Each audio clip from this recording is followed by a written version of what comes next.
KTRS. Welcome back. Hour number 2. We are now broadcasting on 11.2. So if you're listening on the radio, great. On our app, the stream online, also on 11.2. Welcome back to the Big 550 KTRS. A little bit later on, Nicole Galloway is going to be along, a Missouri auditor who is calling out taxing districts called transportation development districts, which you've probably never heard of, but you're spending a fortune on them. So we'll talk about that a little bit later on.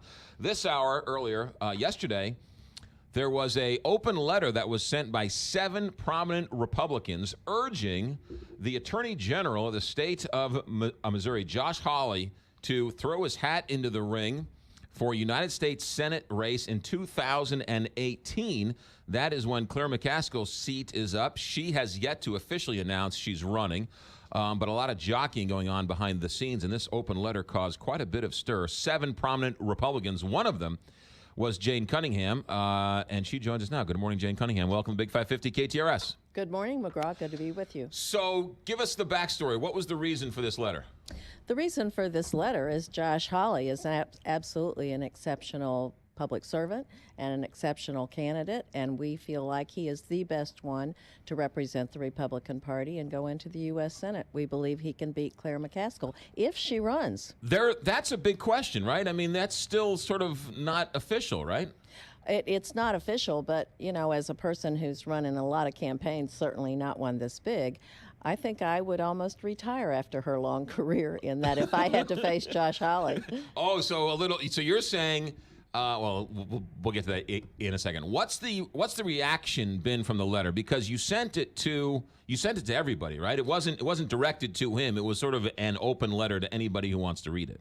It was an open letter, but obviously we sent it to Josh Hawley too because we're asking him to run for the U.S. Senate, to consider being a candidate for it, and he'll be considering that. And by the way, I think probably it's good to know who the other signers are. Sure, why don't you? And those are Senator Jack Danforth, Neil Etheridge, Peter Herschend, David Humphreys, Peter Kender, and Doug Russell. It's a pretty big, powerful list of people.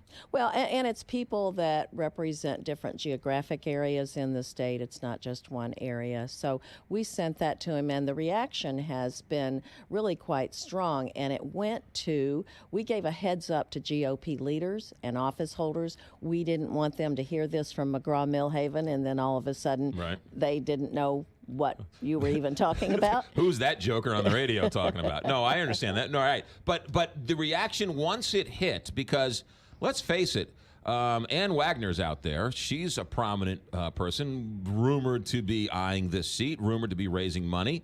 A little bit of a scuffle, a little bit of a scuttlebutt. Give us the reaction of after the letter came out. What kind of reaction did you get from some of these people? Mainly positive reaction. In fact, I don't think I got any negatives. Everyone that responded was very impressed, very glad we did it, saying they supported him, whether publicly or not. They all of them. I didn't get one negative email back. Right.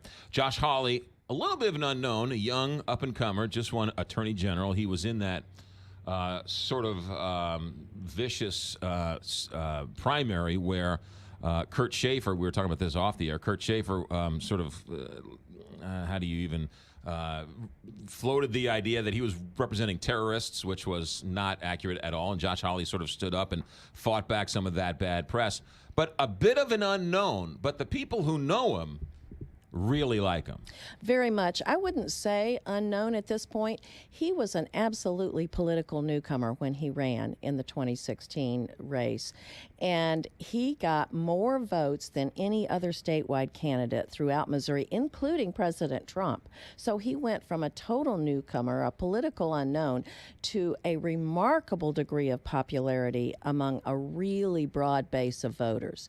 So it was extraordinary what he did. Phenomenal showing. So let's assume, for argument's sake, that Josh Hawley gets into the race, because let's play sort of chess pieces here. For argument's sake, Josh Hawley gets in. Josh Hawley wins the primary and goes up against Claire McCaskill. This is going to be one of the seats that everybody in the country is looking at and everybody targets. They all say she is a brilliant political tactician. Can Josh Hawley beat Claire McCaskill? If I were betting right now, I'd say Josh Hawley would easily beat Claire McCaskill. I think she made a huge mistake on the Gorsuch nomination to go along with the Democrats to try to sabotage that and even agree to filibuster him.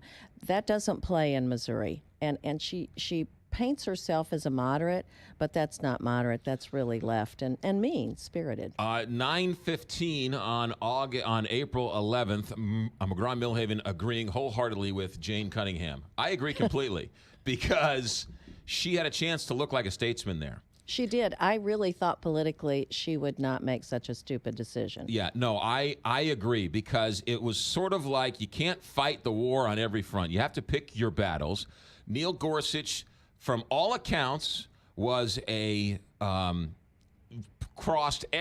checked every box in terms of didn't have any scandal. You might disagree with him on an opinion, but that's not the reason why you should vote against a Supreme Court justice. And so for her to filibuster, she had a chance to be a statesman. She didn't, which leads me to believe, Jane Cunningham, that maybe, just maybe, she's not going to run again. I would not be a bit surprised, and especially if she has to face someone as strong and popular and intelligent and good as Josh Hawley. Right. How does it work? You're in these smoke-filled back rooms. Oh yes, Josh. Do they tap somebody on the shoulder and say you're going to run? I mean, how does all that work? No, absolutely not. You can tell that by the primaries that we've had in the past years. Absolutely not. Everybody decides what they want to do, and people may try to get candidates to rethink it, to sit down with the other candidates, but no, it's totally open to what people want to run for. Josh Hawley was quoted as saying, "Thank you very much, but I'm busy being Attorney General. I don't have time to look at another race." So he's clearly being tight-lipped on this. I think he takes the request very seriously. I don't know what his answer is going to be. None of us do. And I think he's going to give it very serious consideration. And I think he'll look and see what the reaction is and see where he feels like he ought to be. He is very dedicated to where he just was elected, to Attorney General, and he's doing a bang-up good job. I'm trying to think in recent memory. I don't think of another situation where prominent Republicans got together and wrote a letter and urge somebody to run like this. This might be the first time, if ever, something like this has happened. I can't remember another time either that's happened. But Josh Hawley is an exceptional person, and it's easy to see that when you're around him. Yeah. When does he make his decision? I don't know that. That's up to him. But when do you have to file? I mean, this is all next year. Filing would be early next year, like January, February. Next year. Yes. Interesting. All right. Well, the letter is out and about. It's out there. You can read it. Some of the most prominent names in the party, from left to right, from Kansas City to St. Louis and everywhere in between. I mean, it's a truly cross section of the party. It is. You described that very well. Yeah. All right. All right. 9:18. Jane Cunningham saying I did something good. How about that? See, we can all get along. We can all find common ground. Jane Cunningham, you're always welcome here. And she's one of the signatories on the Josh Hawley letter, which is getting so much attention. Not just here, we should say, but nationally, too. There's been a lot of attention to that letter. So people in Washington are paying attention to this. I would not be surprised at that. As we all know, Josh spent some time clerking on the U.S. Supreme Court, so he's been in that territory. And he was one of the main lawyers for that Hobby Lobby case on the Supreme Court we were talking about with Neil Gorsuch. He's been on the show a couple times, and we were talking off the air. The first time he was on the show, he was on as a judge or a lawyer in that case, and I remember I think the segment was supposed to go 5 minutes. He was 15 minutes, and I blew off the next segment just because he was so interesting and explained the Hobby Lobby case in such a way that no one else was able to explain it. He is a very bright man, but he can really speak at a lay level, so people do understand. He's very approachable. Yeah. I think that's why he's so very popular with the voters. Jane Cunningham, thanks for coming in. Thank you for having me. 9:20 here, Big 550, KTRS. Let me tell you about one of a very small business that got started when Josh, the owner of Dynamic Vending, bought a soda machine that